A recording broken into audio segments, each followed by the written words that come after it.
Life is hard, and death is harder still, at least for the medieval Japanese. Back then, they believed the moment of death was a special time when thinking the wrong thoughts led to an afterlife of torture and suffering. So they came up with delightful ways to avoid it. This Buddhist idea became popular in the Kamakura period. They thought that a dying person lay at the border between this realm and the next, a special space with special rules. Like how a different universe has different laws of physics, the moment of death has different laws of karma. Normally, you earn good karma by doing good deeds, like introducing someone to a great anime, and you earn bad karma by doing bad deeds, like when that anime is a hentai. But there is a cheat code. You can beat the system, because in that moment of death, the karma you earn is boosted millions or billions of times. The right thoughts at your final moments could erase a lifetime of sin, a great second chance for serial killers and hentai watchers. But one wrong thought and a lifetime of good deeds could vanish in a puff of impermanence, and you could be reborn in a lower realm or even hell. So, what were the right thoughts?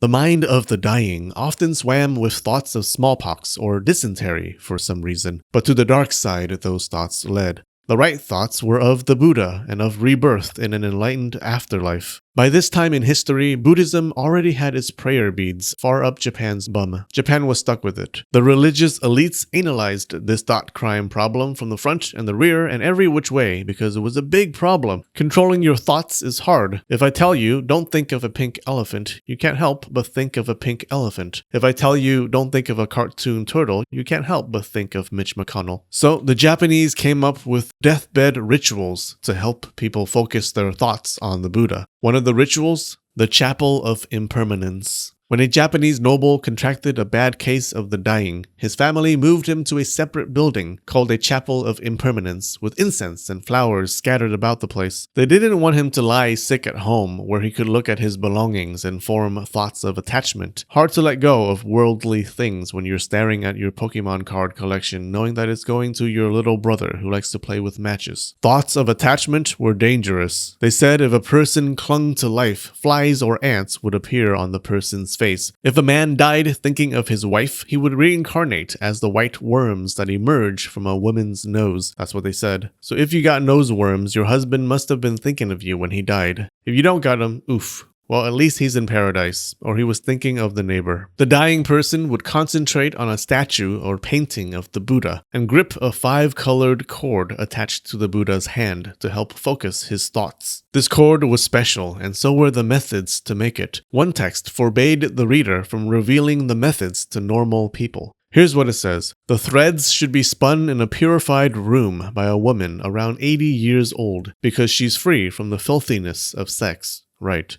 Then a holy man should dye the 5 colors to them. Then it should be woven into a cord under the supervision of a holy man. Another text says the cords should be purified in perfumed water and woven by a young child or an old nun. People of different Buddhist sects focused their minds on different Buddhas, but the most popular sect was Pure Land Buddhism, and they concentrated on their number one Buddha, all-around nice guy, Amida. They were supposed to think of Amida, his body, and rebirth in his Pure Land paradise. Thoughts of anything else while dying, even important things like your kids or your browser history, led away from the Pure Land, and maybe even to hell. The bad thing about lying in bed sick is that it can take a while to die. The good thing is that you have the entire rest of your life to contemplate the Buddha's body. For example, some people pictured Amida's urna, that dot between his eyebrows. It was supposed to emit a holy light that enveloped the dying, bathing them in Amida's compassion. Now, not every noble could afford to have a separate chapel of self-importance. The government also had low-ranking nobles who you've never heard of. The secretary of silly hats probably just cleared out a little room for himself. Some people used their bedroom but moved the furniture around to make the surroundings less familiar. Visitors were allowed, except those who recently drank alcohol or ate meat, and they had to be careful of friends and loved ones. Seeing a loved one would have triggered thoughts of attachment. Even after death, mom could ruin your life. But there were certain people you could see on your deathbed. These people stayed with you until you died. They were called Zenjishiki, or good friends, and you really wanted them around. It's hard to think clearly when you're dying. That was where good friends came in, 3 to 5 of them, ideally, they thought.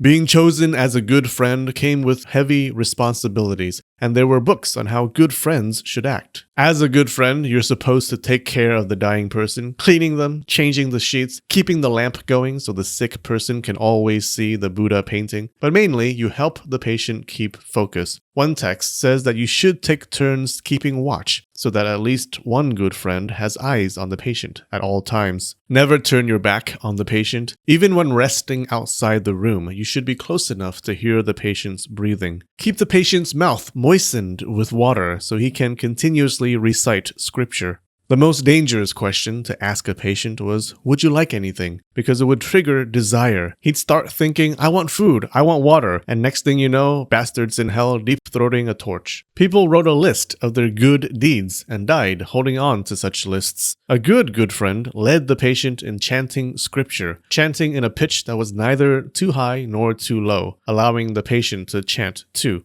Now, the best death is the death that happens while reciting holy words. But the truth is, dying people have a habit of randomly falling unconscious. They got no discipline. When this happened, the good friend was supposed to wake the patient up so he could continue reciting scripture. Bob Bunaga, I know your butthole is falling out of your butt, but I'm gonna need you to repeat page 24. If this didn't work, the good friend would continue chanting to the rhythm of the patient's breath, a chant whose tempo slowed to a deathly silence. Sometimes, just to make sure, the good friend would chant a few hours more after the last breath. Over time, good friends became even more important than the dying person. You needed a skilled one to guide you to the Pure Land. That's why people chose experienced monks to fill this role. They fought the demons and spirits that gathered around the sick and dying. These spirits were bad news. They could make you think non-Buddha thoughts, could even fool you into imagining that you were thinking Buddha thoughts. How?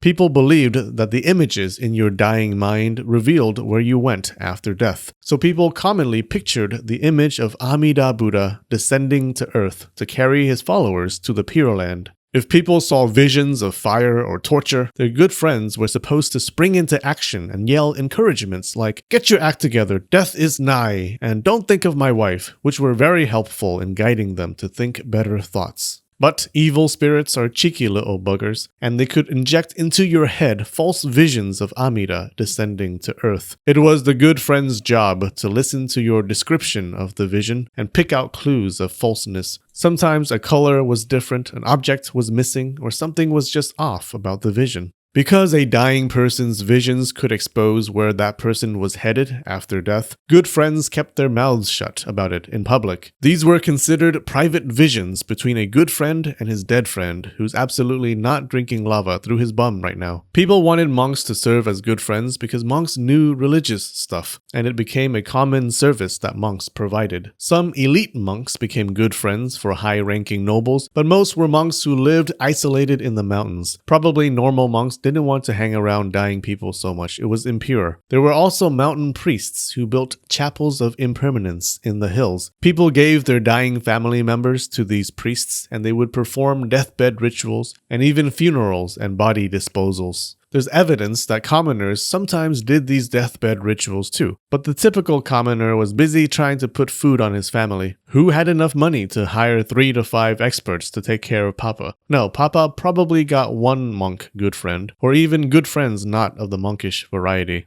Clever monks convinced high-ranking samurai to adopt deathbed rituals by reminding them that going around committing the sin of killing probably didn't help your chances of entering paradise. Some samurai realized a problem with this. In battle, you could die at any time. At the moment of death, you were thinking of how to put an arrow through an enemy's eyeball, not thinking of the Buddha.